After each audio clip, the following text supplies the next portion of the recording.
Forgive me, y'all. I'm up. I can't sleep. But what I was just sitting here thinking about is how we're just walking around and we're in our beds, we're eating, we're comfortable. And it's people out there who are cold. It's people who are out there hurting. It's people who are out there who are in need. It's people who are out there frustrated, confused, depressed because of this storm, not having nowhere to lay their head. And we're just walking around here, those of us who aren't affected. And I thank God, Lord knows I thank God. And I don't want to seem, and I hope I don't seem to God that I'm ungrateful that He allowed us to get through it. But I cannot help but be concerned, and like my heart goes out to them, and I'm praying for them. I'm praying that God sends the provision. I'm praying that God sends the help. I'm praying that God sends everything these people need, because like videos and posts that I've seen, these people say it's no way in and it's no way out.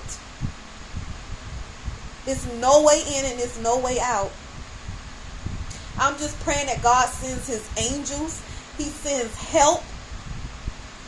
Because while we sitting here comfortable in our beds, there's people out there that don't have nowhere to lay their head. While we're eating, it's people out there who haven't ate in 2 or 3 days. Like, I know I'm supposed to be grateful, and I am, but I can't help but feel bad that I can't help them. That is nothing that I can do. And yes, I pray, and I know that prayer is enough. But if I must be honest, sometimes it seems like it's not. But I know that it is. But I just pray that the people who can help. Because if it were one of us, we would want somebody to help us. I wish like I could snap my fingers. I wish I was rich. I wish I was in a position where I could truly help these people. Because nobody deserves to go through that. And the thing is, natural disasters, they just happen. It's out of our control. We have no control over it. No control over it. No control over it. You can't prepare for a natural disaster. No matter what nobody say, it's nothing that can prepare you for that. The only thing that one can do to prepare themselves for something like that is to be connected to God. So whether you live or whether you die, you have God's peace, His joy, and His rest that overrides anything that you could ever lose. Any heartache or any pain, any depression, long as you have the peace of God and you connected to Him, God will help you have the type of peace that people will be afraid of you, because they see your situation, but yet you're at rest, yet you have joy, yet you have peace. We have to connect ourselves to God. We have to. That's the only way that we will get through something like what those people are going through. That's the only way that you can actually prepare yourself for something like that, is to be connected to God, so that no matter what happens, whether you live or die, you know that eventually you will live in eternity in peace, in joy, forever and ever. But if you don't have God, if you don't have Jesus, this type of stuff will run you crazy. This type of stuff will suck the life out of you. I can't even begin to imagine what those people are going through. And I hate to flip through social media and see it.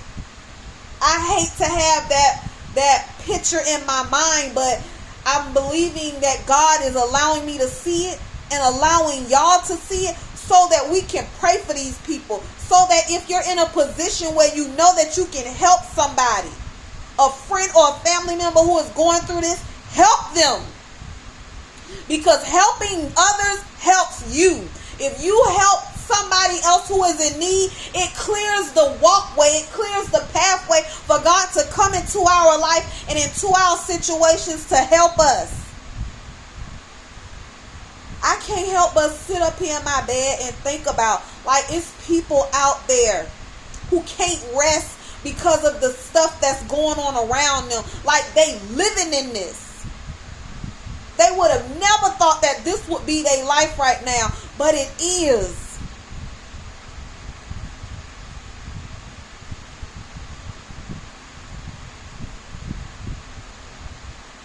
I just pray that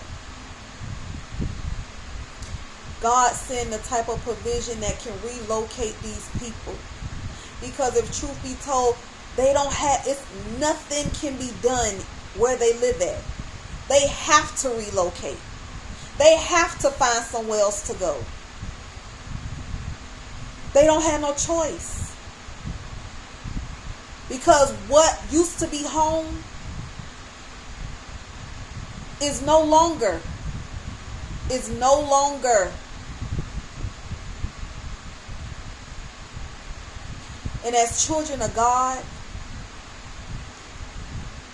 just as human beings with a heart, we have to pray and we have to lend a helping hand when we can lend a helping hand. However God puts it on our hearts to do it, we have to do it. If He's telling you to pray, pray. If He's telling you to give, give. Whatever God is telling us to do, we have to do it. Walk into that obedience. Do whatever you have to. Because if it was one of us, we would want somebody to help us. We would want somebody to look out for us. These people don't have service. They have no phone. They have no way of connecting to a family member to even help them. They are truly, whether they realize it or not, depending on God to send a miracle their way. They're definitely dependent on God right now. Whether they want to admit it or not, the only person that can help them right now is God. The only person who can help them. Some of them who don't believe in God, some of them who done turned their backs to Him, the only person who can help them is God. Jesus is the only person that can help them. The only person. In a disaster like this, God is the only one. We have to pray. We have to pray. We have to pray.